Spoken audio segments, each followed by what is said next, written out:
এরপর এক ভাই প্রশ্ন করেছেন যে কেউ কালো জাদু করেছে এটা বুঝবো কিভাবে? অত্যন্ত গুরুত্বপূর্ণ প্রশ্ন।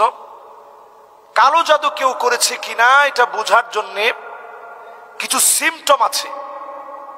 যেমন আপনি প্রতি রাতে ভয়ঙ্কর ভয়ঙ্কর স্বপ্ন দেখেন, ছাদ থেকে আপনি পড়ে যাচ্ছেন, কেউ আপনাকে মেরে ফেলতে আসতেছে, ছুরি দিয়ে প্রতিনিয়ত আঘাত করে আপনাকে মেরে ফেলতেছে, ভয়ে আতঙ্কে আপনি চিৎকার মেরে উঠছেন। ঘুমের ভিতরে আপনি কালো বিবস্ব কেউ আপনাকে প্রতিনিয়ত ধরতে আসতেছে, সাপ আপনাকে প্রতিনিয়ত তাড়া করে বেড়াচ্ছে। এগুলো সবই শত্রুতার আলামত। কালো জাদু কেউ করে থাকলে এগুলো আপনি প্রতিনিয়ত স্বপ্নে দেখবেন।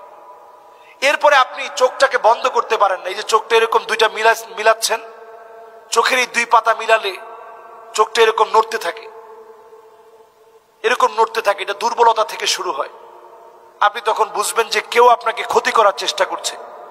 সামনের দিকে আপনি দেখতেছেন, চোখের পাওয়ার সব ঠিক আছে, কিন্তু কেমন যেন একটা ঝাপসা ঝাপসা মনে হচ্ছে। এরকম যখন দেখবেন আপনি বুঝবেন কেউ আপনাকে ক্ষতি করার জন্যে কেউ কালো জাদু করেছে। হঠাৎ করে আপনার আয় ইনকাম বরকত নষ্ট হয়ে গেছে, টাকার কোনো বরকত পাচ্ছেন না, গুণে রাখতেছেন একরকম, দেখতেছেন আরেক রকম। সেই ক্ষেত্রে আপনি বুঝবেন যে কেউ কালো জাদু করে আপনার ক্ষতি করেছে। বালিশের ভিতরে আপনি অনেকগুলা চুল পেলেন, কোন একটা সাদা কাপড়ের ভিতরে পেঁচানো কিছু চুল পেলেন, অথবা খাবারের ড্রাম, চাউলের ড্রামের ভিতরে আপনি পেলেন যে সেখানে একটা মানুষের হাড় পাওয়া গিয়েছে, ছোট্ট একটা টুকরা। এগুলো জিনদেরকে দিয়ে চালান করা হয়। খাবারের চাউলের ড্রামের ভিতরে এরকম কিছু একটা আপনি দেখলেন, তাহলে আপনি বুঝবেন কেউ আপনাকে কালো জাদু করার চেষ্টা করছে। এরপরে অনেক সময় দেখা যায় যে মাছের গলায় তাবিজ ঝুলিয়ে দিয়েছে, পুতুলের গায়ে কাটা বিধিয়ে দিয়েছে, বিয়ে শাদী যেন না হয় বিভিন্ন গাছের ভিতরে কালো জাদু করে বিভিন্ন গাছের ভিতরে তাবিজ ঝুলিয়ে দিয়েছে। এই নানাভাবে করতে পারে। নবীজি সাল্লাল্লাহু আলাইহি সাল্লামকে যখন কালো জাদু করা হয়, তার নাম ছিল লাবিদ বিন আসাম। এই লাবিদ বিন আসাম যখন কালো জাদু করে নবীজি সাল্লাল্লাহু আলাইহি সাল্লামকে, নবীজি সাল্লাল্লাহু আলাইহি সাল্লাম 6টা মাস ধরে আম্মা জানদের কাছে যেতে পারতেন না। এতটা শারীরিক দুর্বলতা তিনি ফিল করতেন, আম্মা জানদের কাছে যেতে পারতেন না। মস্তিষ্কের দিক থেকে আল্লাহ তাআলা পুরোপুরি ফিট রেখেছিলেন, কিন্তু শারীরিকভাবে নবীজি দুর্বল হয়ে পড়েছিলেন। এই জন্য কালো জাদু যদি আপনি টের পান, ঘরের ভিতরে সূরা বাকারা ছেড়ে রাখেন।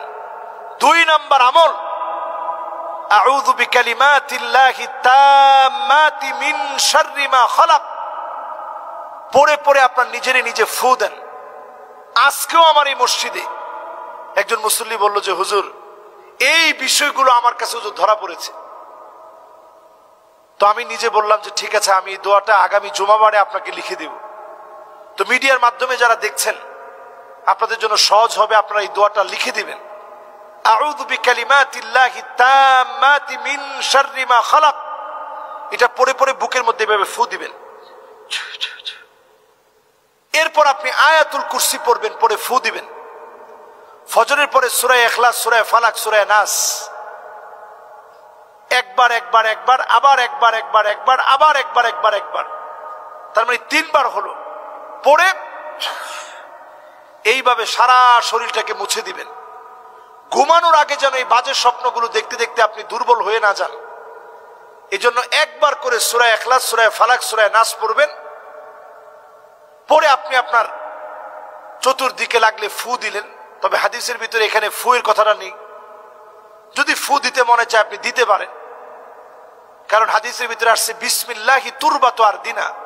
আমরা কেউ যদি বিসমিল্লাহ বলেও ফু দেই, এটা শেফা হয়ে যেতে পারে বিইذনি রব্বিনা, যদি আল্লাহ চান। তো আমরা এই কাজগুলো করলে কালো জাদুর যে ভয়াবহতা আছে, এই ভয়াবহতা থেকে আমরা বাঁচতে পারবো। আল্লাহ তাআলা আমাদেরকে তৌফিক দান করুক। প্রত্যেকটা কথা আমাকে আপনাদের সবাইকে আমল করার তৌফিক দান করুক। রমাদান করিম, আল্লাহু আকরাম, রমজান সম্মানিত, আল্লাহ আমাদেরকে মহা সম্মানিত বানিয়ে দিক। এই রমজানে আল্লাহ তাআলা, এই রমাদানে আল্লাহ তাআলা আমাদের গুনাহগুলো মাফ করে দিক। আসসালামু আলাইকুম ওয়া রাহমাতুল্লাহি ওয়া বারাকাতুহু।